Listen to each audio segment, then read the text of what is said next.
प्यारे बच्चों नमस्कार, वेरी गुड मॉर्निंग। मैथ की क्लास में आपका स्वागत है। लास्ट टाइम हमारा जो आइलर वाला जो क्वेश्चन चल रहे थे, partial differentiation BSc BEd first में, तो वो एक क्वेश्चन रह गया था। थोड़ा सा वीडियो टेक्निकल प्रॉब्लम आ गई थी, तो उसमें बी पार्ट था ना, वो हम सोल्व नहीं कर पाए थे और उसको हम कंटिन्यू करते हैं। ठीक है, देखिए वो जो हमारा चल रहा था क्वेश्चन नंबर 6 का बी पार्ट। और क्वेश्चन क्या था पहले तो, जो ए पार्ट था वो क्या था? क्वेश्चन था u is equal to tangent inverse x cube y cube x minus में वाई, और उसमें ए पार्ट प्रूव करना था एक्स कर ली यू अपोन में कर ली एक्स, वाई कर ली यू अपोन में कर ली y is equal to sine two u. ठीक है, पहला पार्ट जो हम कर चुके थे, और बी पार्ट था वो हमें करना था। बी पार्ट क्या था? है एक्स स्क्वायर कर ली स्क्वायर यू कर ली x square two x y कर ली स्क्वायर यू कर ली एक्स कर ली वाई प्लस में वाई स्क्वायर कर ली स्क्वायर यू कर ली वाई स्क्वायर, और इज इक्वल टू ये हमें प्रूव करना था साइन टू यू 1 माइनस में 4 साइन स्क्वायर यू। ठीक है भाई, ये हमें प्रूव करना था। तो पहला पार्ट हम कर चुके थे, सेकंड पार्ट हम कर रहे हैं। और देखिए कैसे हमने ये पहला पार्ट प्रूव कर दिया था, इसी का यूज करेंगे हम। ठीक है, तो सॉल्यूशन बी पार्ट गिवन है। देखो, अगर ये स्पेशल यही आता है तो ये हमें फाइंड आउट करना पड़ेगा,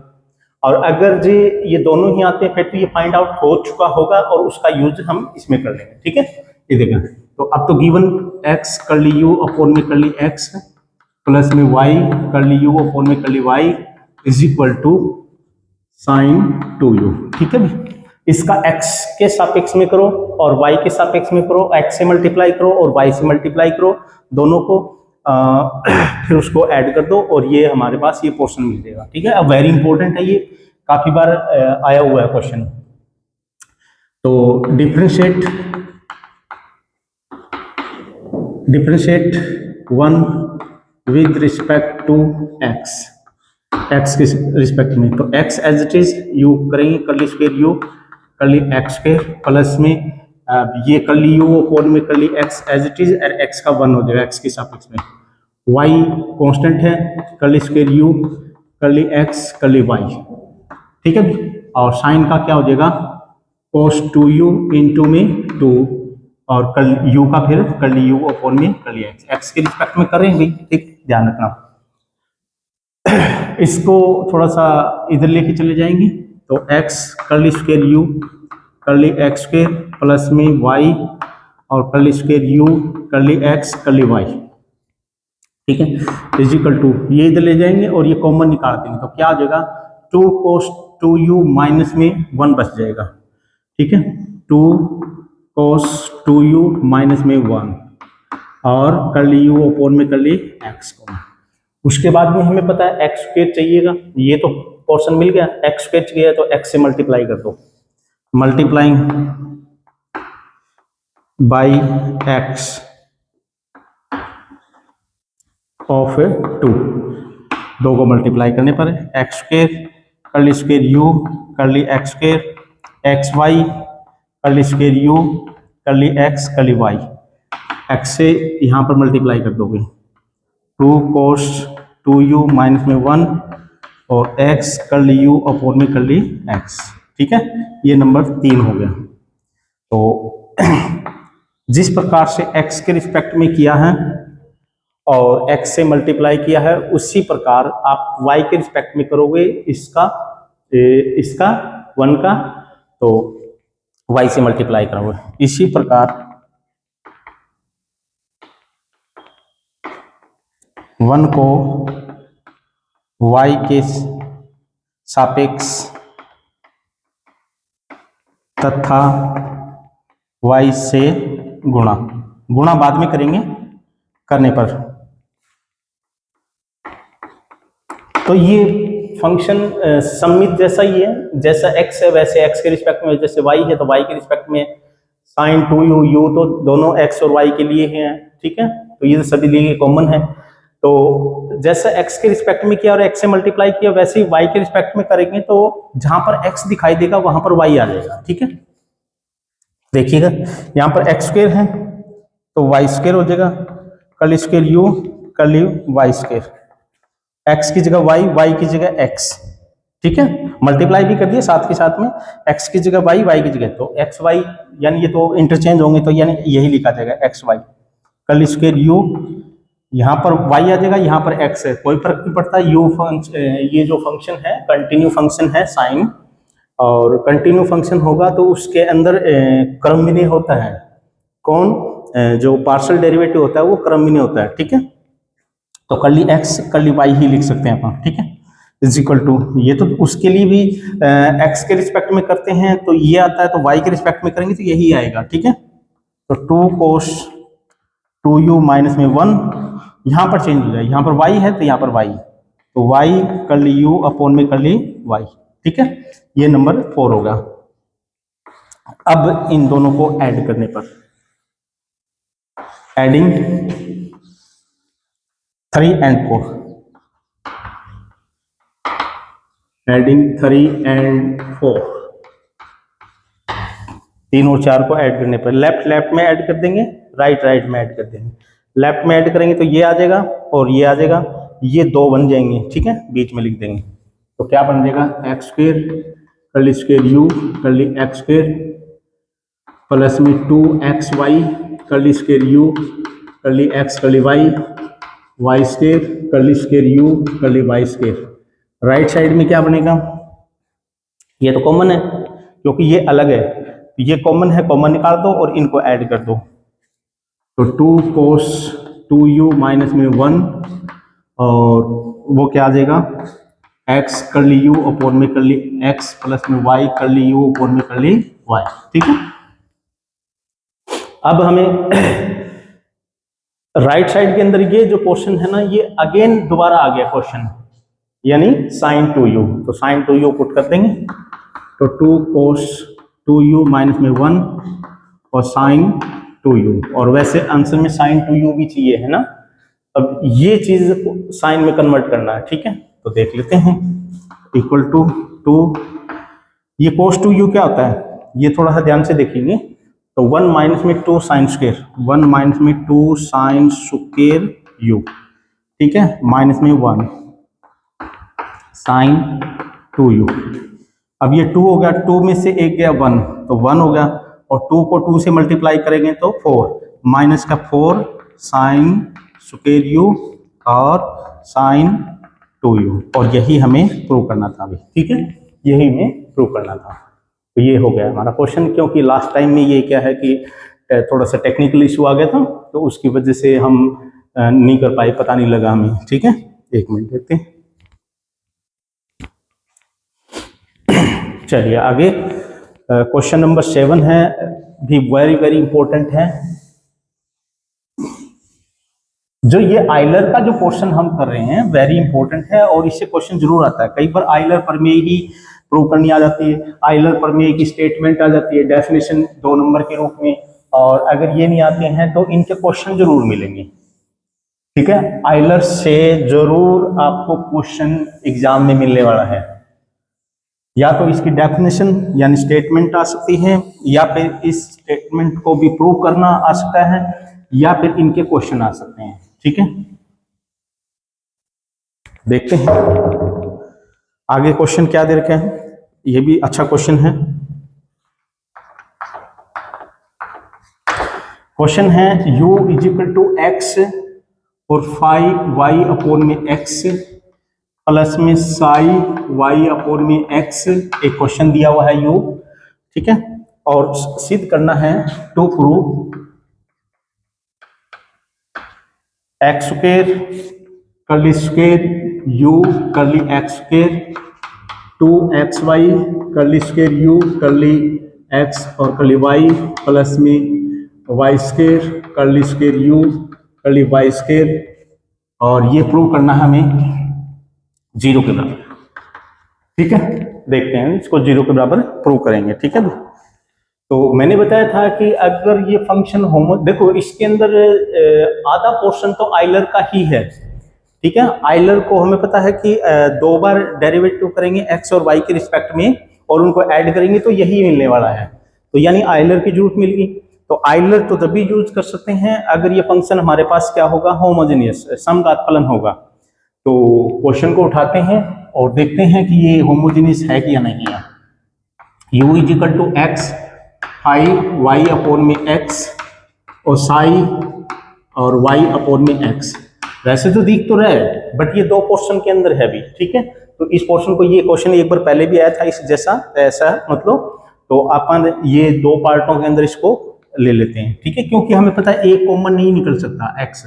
क्योंकि इसकी घात हमें पता नहीं लग रही है, दो पोर्शन अलग अलग है तो दोनों को अलग अलग मानते हैं। तो मान लेते हैं u इज इक्वल टू ये v मान लेते हैं और ये w मान लेते हैं, ठीक है। तो ये v हो गया और ये w होगा। अब देखिए जब करली u अपॉन में करली x चाहिएगा तो हम क्या करते हैं, आइलर प्रमेय लगा देते हैं। होमोजेनियस पता नहीं है कि या नहीं है अभी तो, ठीक है। बट u और नहीं सॉरी v और w क्या होमोजेनियस है, सबसे पहले ये चेक करते हैं। Now v is equal to क्या है, x आई y अपॉन में x, ठीक है। और तथा w क्या है, साई और y अपॉन में, हो सकता है इनके रिजल्ट हमें काम आ जाए। तो यहाँ पर देखते हैं तो ये तो v होमोजेनियस अपने आप में और w है ना वो भी होमोजेनियस में। आप कहोगे सर इसमें घात भी नहीं है, तो कोई बात नहीं, घात नहीं है तो हम ये कर सकते हैं, इसको कैसे लिख सकते हैं, w is equal to x की पावर 0 और साई y अपॉन में x। आप तो ठीक है, क्योंकि फंक्शन है वो y अपॉन में x की फॉर्म में या x अपॉन में y की फॉर्म में मिल गया और x की घात n यानी 0 मिल गई, कोई दिक्कत नहीं है। यहाँ पर तो x की घात 1 मिल रही है और जो फंक्शन है वो y अपॉन में x की फॉर्म में ही है। तो दिस मीन्स u तथा w होमोजेनियस है जिनकी घातें क्रमश कितनी है, u v की कितनी घात है, v की तो 1 है, 1 तथा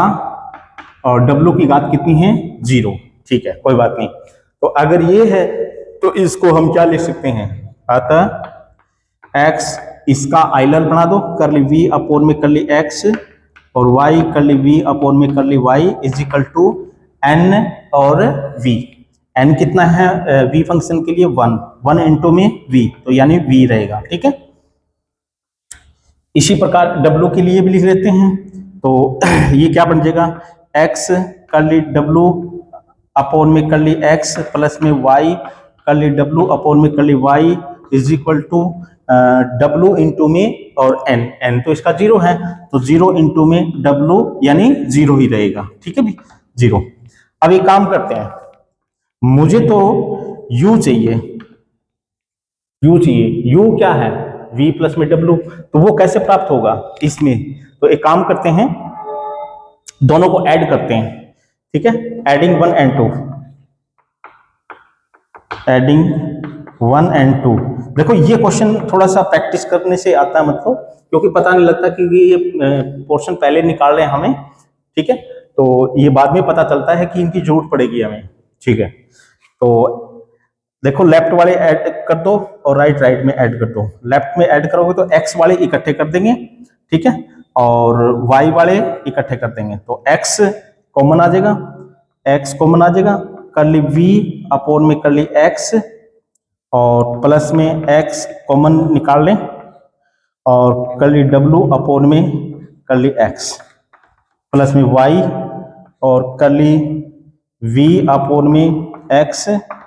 और करली w अपॉन में curly y is equal to right में ऐड करेंगे तो v प्लस में 0 यानी v बन जाएगा, ठीक है। इसके अंदर भी करली बाई करली x भी कॉमन निकाल सकते हैं, ठीक है। तो देखते हैं क्या बनता है, तो x करली अपॉन में करली x और ये क्या बन जाएगा, v प्लस में w बन जाएगा, v प्लस में w। इसी प्रकार y और करली अपॉन में y और v प्लस में w उसमें ही बन जाएगा इज इक्वल टू v, ठीक है। v प्लस में w क्या है, क्वेश्चन हमारा क्या था, u था, तो u x कर ली अपोन में कर ली x u और y कर ली अपोन में कर ली y और u और इज इक्वल टू v। यानी ये चीज हमें ऑलरेडी आइलर बन गई, यानी हमें पता लग गया है कि ये फंक्शन है ना, कंबाइंड फंक्शन है ना, वो भी होमोजीनियस जैसा ही है, ठीक है, क्योंकि ये आइलर बन गई, u के लिए आइलर बन चुका है, ठीक है, तो आइलर बन चुका है तो इसका मतलब ये भी होमोजीनियस जैसा बन चुका है, ठीक है। इस पोर्शन को हम यूज करेंगे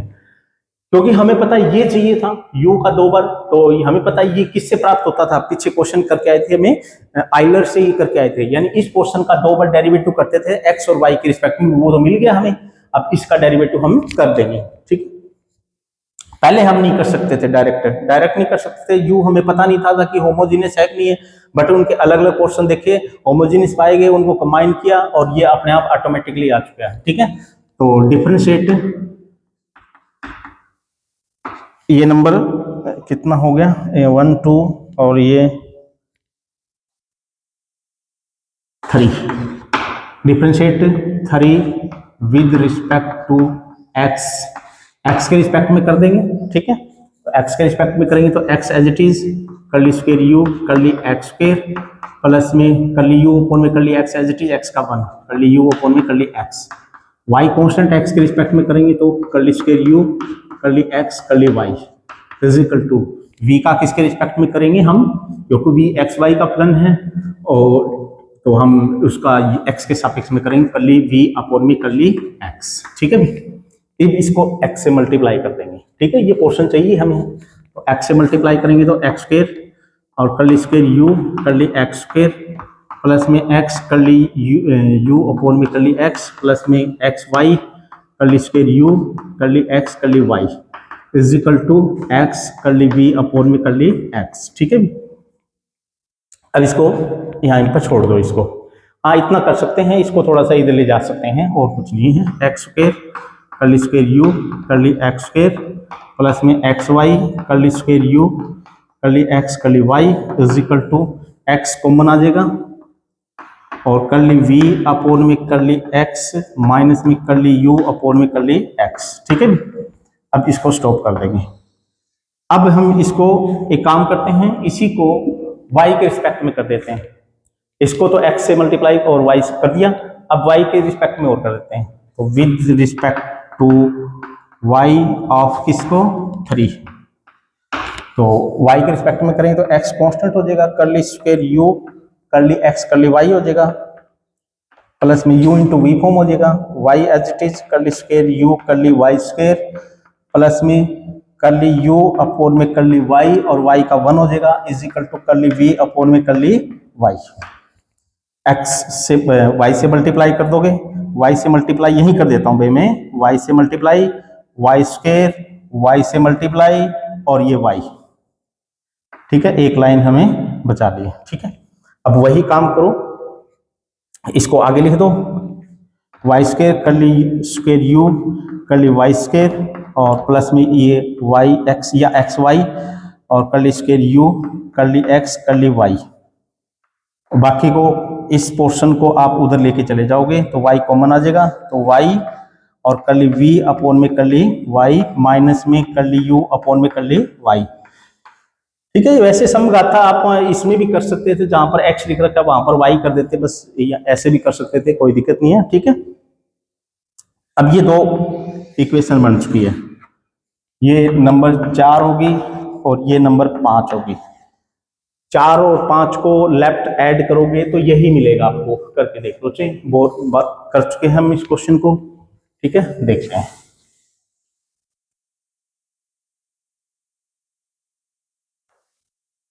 तो लेफ्ट हैंड ऐड करेंगे,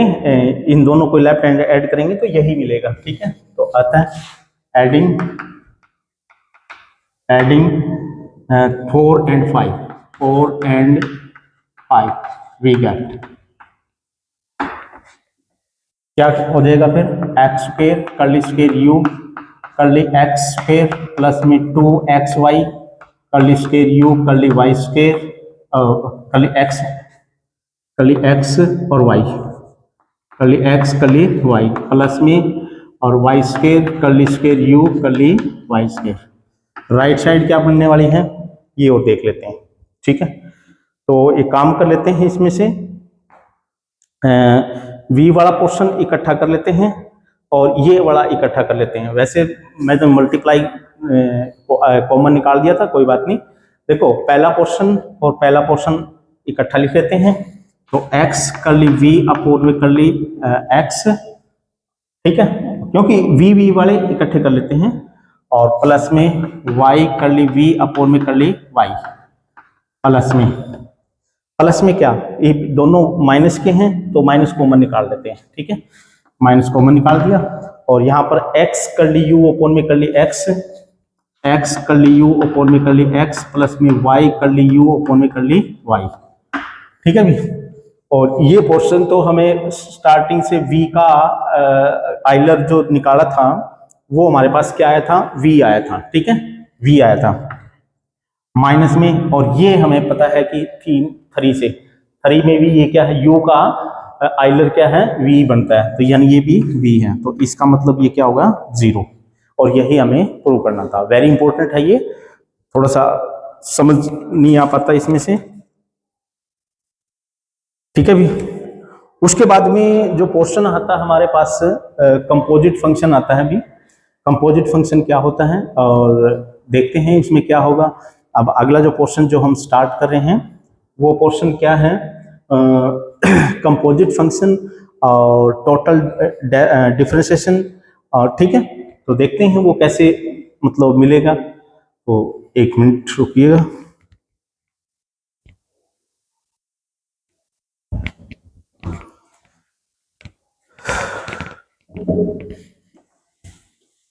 देखते हैं,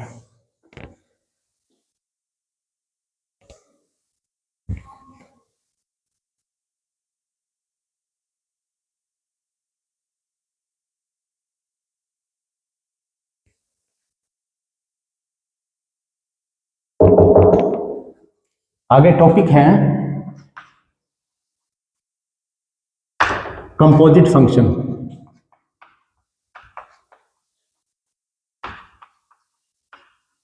कंपोजिट फंक्शन जिसको आप बोलते हैं संयुक्त फलन।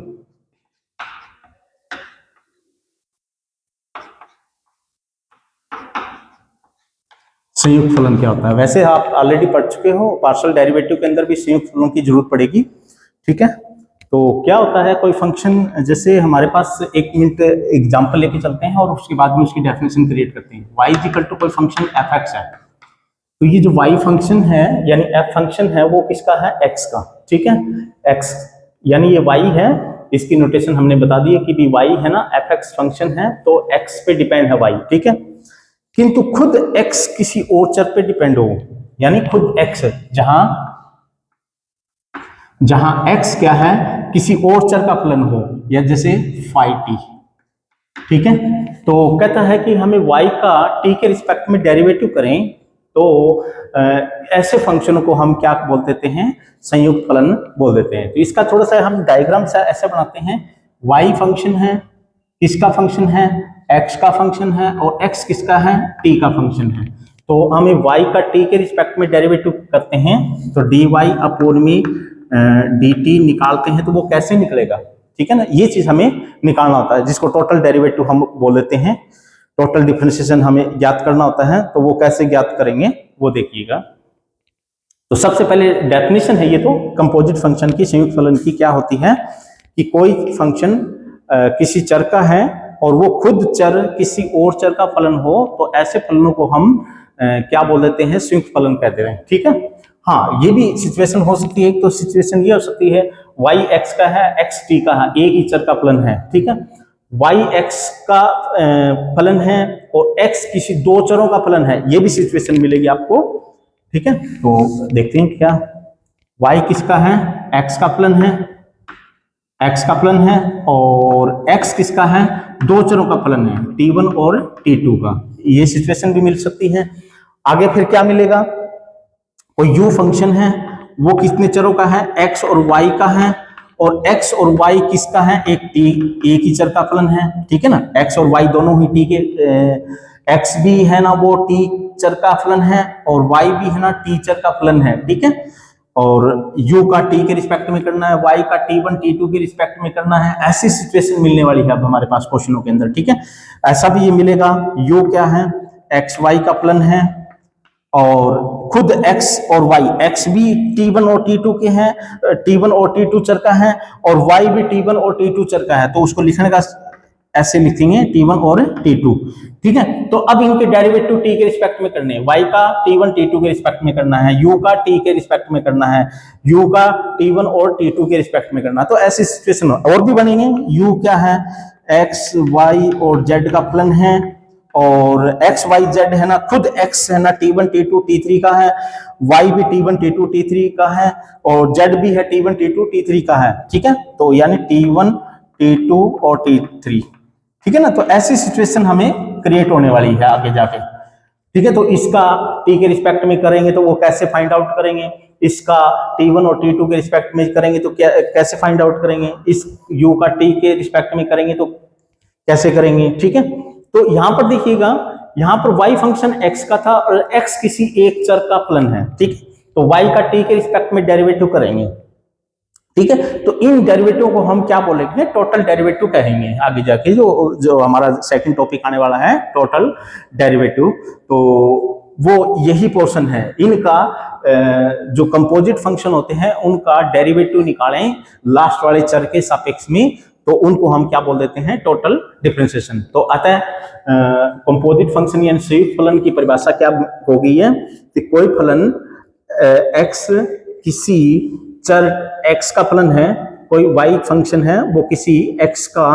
चर का फलन है, और जहां पर खुद x किसी और चर का फलन है तो ऐसे फलनों को हम क्या बोल देते हैं, संयुक्त फलन बोलते हैं, ठीक है। और उसके बाद में फिर इनका डेरिवेटिव ज्ञात करेंगे कि जो लास्ट वाले चर थे ना उनके सापेक्ष में इन फंक्शनों का डेरिवेटिव करें, बट बीच में ये जो चर है इनसे रिलेटेड है, तो यानी डायरेक्ट यहां से यहां पर हम डेरिवेटिव करेंगे तो उनको हम क्या बोल देते हैं, टोटल डेरिवेटिव बोलते हैं, ठीक है। तो संयुक्त फलनों का डिफरेंशिएशन करना ही क्या कहलाता है, टोटल डेरिवेटिव कहलाता है, ठीक है। चलो देखते हैं कैसे करेंगे। तो मैं एक बता देता हूं, सबसे पहले इसका करते हैं। हाँ, एक बात ध्यान रखिएगा, यहां पर मैंने ये डायग्राम सब बनाए हैं, ठीक है। यानी ये y फंक्शन है, x का है, यहाँ पर कोई इनके बीच में फंक्शन मिलेगा आपको, और जो x है वो किसी t का है, ठीक है। इसी प्रकार y फंक्शन है वो x चर का है, और जो x खुद है t1 और t2 के, ठीक है। इसको लिखने के ऐसे भी लिख सकता हूँ, y इक्वल टू fx है, ठीक है। फंक्शन मैंने नहीं लगाया, ये जो एरो के निशान है ये फंक्शन ही है, ठीक है। और जहां तथा और x क्या है, जैसे t का फंक्शन है, जैसे phi t लिख दिया, ठीक है। तो ऐसे लिखूंगा मैं इनको। अब जैसे इसको लिखेंगे y क्या है, x का फंक्शन है, ठीक है। और इसको x खुद क्या है, t1 और t2 के हैं, ठीक है। तो x फंक्शन किसका है, t1 और t2 दो चरों का फंक्शन है, ठीक है। या इसको भी लिखूंगा मैं, जैसे u फंक्शन है किसका, xy का है, तो जैसे f है xy लिख दिया, और जहां पर x और y दोनों ही t के हैं तो x जैसे phi t लिख दिया और y है ना psi t लिख दिया, ठीक है ना। इस तरह के क्वेश्चन मिलने वाले हैं हमारे पास, ठीक है। तो ये तो मैंने शॉर्ट में लिखे हैं डायग्राम बना के। और u जैसे इसको लिखते हैं, u किसका है, x y का फलन है, तो इसको ऐसे लिख दूंगा x और y, और जहां पर x और y खुद x भी t1 t2 का है, y भी t1 t2 का है, तो लिखेंगे x किसका है, phi t1 और t2 दो चरों का फलन है, और y खुद भी कितना है, t1 और t2 चर का है, ठीक है। इसी प्रकार इसको लिखेंगे, u फंक्शन है तीन चरों का है, तो यानी जैसे x y और z, और x किसका है, t1 t2 t3 का, x जैसे phi t1 t2 t3 तीन चरों का फलन है, y है जैसे psi और t1 t2 और t3, और इसी प्रकार z भी कोई फंक्शन है, जैसे मैं इसको लिख देता हूं, कैपिटल F लिख देता हूं, वो भी किसका है, t1 t2 और t3 तीन चरों का फलन है। तो यानी इस तरह की सिचुएशन मिलने वाली है हमारे पास क्वेश्चनों में, ठीक है। ये तो सिंपल फॉर्मेट था, ठीक है भाई, x y x का फलन है, x t का फलन है, तो इसको इस तरह के क्वेश्चन मिलने वाले हमारे पास। और इनको हम सोल्व करेंगे और इनके टोटल डेरिवेटिव कैसे निकालेंगे, y का t के रिस्पेक्ट में, ठीक है ना, y का t1 t2 के रिस्पेक्ट में, u का t के रिस्पेक्ट में, u का डायरेक्ट t1 t2 t1 और t2 के रिस्पेक्ट में, u का t1 t2 t3 के रिस्पेक्ट में टोटल डेरिवेटिव कैसे निकालेंगे वो हम सीखेंगे, ठीक है। तो मैं एक करके बताता हूं इसमें से पहले वाला कैसे पोर्शन करते हैं हम, ठीक है, देखते हैं। तो पहले वाला पोर्शन जो मैं कर रहा हूं वो, तो y किसका फंक्शन था, x का, और x t का फंक्शन था, तो हमें dy अपॉन में dt निकालना है, ठीक है, dy अपॉन में dt निकालना है। तो हमें पता है बीच में x भी है तो उसको भी यूज करना है। तो y का x, पहले तो y का x के रिस्पेक्ट में करेंगे, कर दिया भी, और बीच में इंक्लूड किसको करना है, इसको t, नहीं ओ सॉरी मैं गलत लिख रहा हूं, y का t के रिस्पेक्ट में करेंगे, तो ये y का t के रिस्पेक्ट में हो चुका है, dy अपॉन, इसको ऐसे लिख सकता हूं, इंक्लूड किस में करना है, तो बीच में क्या है x है, तो x को इंक्लूड कर दो, तो dx पूर्ण में dt, dx पूर्ण में, और ये x इंक्लूड कर दिया। तो यहाँ पर समीकरण एक डेरिवेटिव जो निकाला, टोटल डेरिवेटिव एक ही बना है, मतलब, ठीक है, इसमें एक ही पद है और एक ही समीकरण बना है, ठीक है। यहाँ पर समीकरण कितने बनेंगे और समीकरण के अंदर पदों की संख्या कितनी आएगी वो भी हमें, यानी जो डेरिवेटिव निकाले हैं उस डेरिवेटिव के अंदर कितने पद बनेंगे और इन डेरिवेटिवों की कितनी इक्वेशंस बनेगी, ठीक है, वो डिपेंड करता है इन पे, ठीक है। देखते हैं, अब अगला करके देखते हैं, अगला देखते हैं कैसे बनेगा ये। इसका y का t1 और t2 के रिस्पेक्ट में करना है, तो आपको पता है y का t1 के रिस्पेक्ट में एक बार अलग से करेंगे और y का t2 के रिस्पेक्ट में एक बार अलग करेंगे, तो यानी दो समीकरण बनने वाले हैं। और प्रत्येक पद के पहले में कितने पद बनेंगे, पहला जो t1 के रिस्पेक्ट में y का करेंगे तो कितने पद बनेंगे, तो वो भी हमें अब पता लग जाएगा। तो dy अपॉन में dt, dy अपॉन में dt1 t1 के रिस्पेक्ट में करेंगे, तो हमें पता है कि वो पहले वाला जैसा ही मान रहे, एक में t2 भूल जाएंगे और जो पहले किया था वैसे ही करेंगे। तो dy अपॉन में और dt1, और अंदर क्या है बीच में x का है, तो dx और dx इंक्लूड कर दें, एक ही पद बना है, ठीक है, इसमें भी एक ही पद बना था। बट समीकरणों की संख्या अब कितनी होगी, दो, क्यों, लास्ट में जो है ना जिसके रिस्पेक्ट में करने हैं वो दो चर है, तो यानी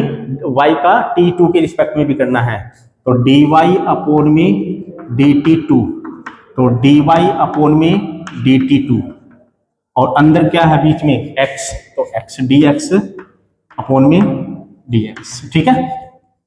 तो यहां पर समीकरणों की संख्या दो बन गई। चलो अगला और करके देखते हैं, अगला करते हैं। यहां पर देखिएगा x और y के सापेक्ष में, पहले u का x y के और फिर t के रिस्पेक्ट में, यानी u का t के रिस्पेक्ट में करना है, तो du अपॉन में dt वो कैसे बनेगा t के रिस्पेक्ट में, तो du, देखो यहां पर अब चर बीच में जो आए है ना, यानी ये जो u x y का फलन है तो ये दो है, तो कहता है कि पदों की संख्या अब दो बनने वाली है, कि पहले x के सापेक्ष में फिर y के सापेक्ष में, कैसे, du अपॉन में dt करेंगे, ठीक है, पहले में एक में x के सापेक्ष में कर लेते हैं dx और dx, प्लस में अब y भी ले लेते हैं जैसे ये किया हुआ है, तो du अपॉन में dt और dy, एक में dy डाल देंगे और एक में dx डाल देंगे, तो पदों की संख्या कितनी बन गई है, दो बन गई है। तो इसका मतलब हमें क्या सीख रहे हैं, चलो एक और कर लेते हैं, और क्या, ये कर ही लेते हैं, इसका करके देखते हैं। दो चर बीच में है और दोनों चरों के सापेक्ष में, हमें पता है कि लास्ट वाले जो चर है ना वो क्या बताते हैं, लास्ट वाले जो चर जिनके सापेक्ष में हमें फाइनल डेरिवेटिव करना होता है वो तो ये बताते हैं कि उनमें जो पद है ना, सॉरी पद नहीं, समीकरण कितने बनेंगे, समीकरण कितने बनेंगे डेरिवेटिव के, टोटल डेरिवेटिव के समीकरण कितने बनेंगे। एक चर है तो एक पद बना है, ठीक है, यानी समीकरण एक बना है, दो है तो दो समीकरण बने हैं, एक ही है तो एक ही पद बना, क्योंकि ये ऐड कर रखा है तो एक ही पद ही होगा, ठीक है, दो है तो अब समीकरणों की संख्या दो बनेगी, और प्रत्येक समीकरण के अंदर पदों की संख्या कितनी आएगी वो ये बताएगा, ठीक है, वो ये बताने वाला है। तो दो है तो प्रत्येक समीकरण के अंदर हमें पता दो समीकरण बनने वाले हैं और प्रत्येक में दो पद आने वाले हैं, तो ये बीच वाले क्या बताते हैं, पद बताते हैं, और ये क्या बताते हैं, समीकरणों की संख्या कितनी बनती है वो बताते हैं, ठीक है। अब du अपॉन में t1 के रिस्पेक्ट में करेंगे, t1 के रिस्पेक्ट में, सबसे पहले तो T1 के फाइनल हमें पता है कि T1 T2 के रिस्पेक्ट में करना है, तो फाइनल यही बताएगा समीकरणों की संख्या कितनी बनेगी। ठीक है, T1 के रिस्पेक्ट में करेंगे, चलो, बट T1 के रिस्पेक्ट में करेंगे तो पहले एक्स वाई से गुजरना पड़ेगा, तो du अपॉन में और dt1 पहले dx के रिस्पेक्ट में प्लस में और y के सापेक्ष में du अपॉन में dt1 और dy अपॉन में dt। ठीक है, तो dt1, तो यानी बीच वाले पद, दो पद की संख्या बता दी, पदों की संख्या 2 बन गई, बट हमें पता समीकरणों की संख्या कितनी बनेगी, 2 बनेगी। क्यों? क्योंकि T2 के रिस्पेक्ट में भी करना है। तो अतः du अपॉन में dt2, तो du अपॉन में dt2, एक में dx डाल देंगे और दूसरे में dy डाल देंगे, du अपॉन में dt2 और इसमें dy। तो यानी ये जो लास्ट में जो चर होते हैं वो समीकरणों की संख्या बताते हैं, और जो बीच में होते हैं वो उस समीकरण के अंदर पदों की संख्या कितनी बनेगी वो बताते हैं। ठीक है, अब इसके सापेक्ष में करेंगे तो कितना बनेगा, 3 समीकरण बनने वाले हैं और प्रत्येक में 3 पद आएंगे। ठीक है, 3 समीकरण बनने वाले हैं और प्रत्येक में 3 समीकरण बनेंगे। ठीक है भी, तो इस प्रकार से हमें टोटल डेरिवेटिव निकालेंगे भी, और बाकी नेक्स्ट वीडियो में करेंगे। कुछ इम्प्लिसिट फंक्शन आएगा, डेफिनेशन आएगी, और फिर उसके बाद में इम्प्लिसिट फंक्शनों के डेरिवेटिव कैसे निकालते हैं, फिर सेकंड डेरिवेटिव कैसे निकालते हैं, और ये जो पार्शल वाला पोर्शन है ना, इससे सेकंड डेरिवेटिव निकालने का फार्मूला भी मिलेगा हमें थोड़ा शॉर्ट में। ठीक है, तो वहां पर कई बार क्या है कि हम डेरिवेटिव निकालते थे सेकंड, तो थोड़ा सा बड़ा पड़ जाता था। ठीक है, तो बट हम पार्शल डेरिवेटिव की हेल्प से हम क्या कर लेंगे, इसकी जो सेकंड डेरिवेटिव की जो डेफिनेशन है वो आसान हो जाएगी, मतलब सेकंड डेरिवेटिव निकालना आसान हो जाएगा पार्शियल डेरिवेटिव की हेल्प से। ठीक है भी, तो thank you for watching video, next video में मिलेंगे हम। ठीक है।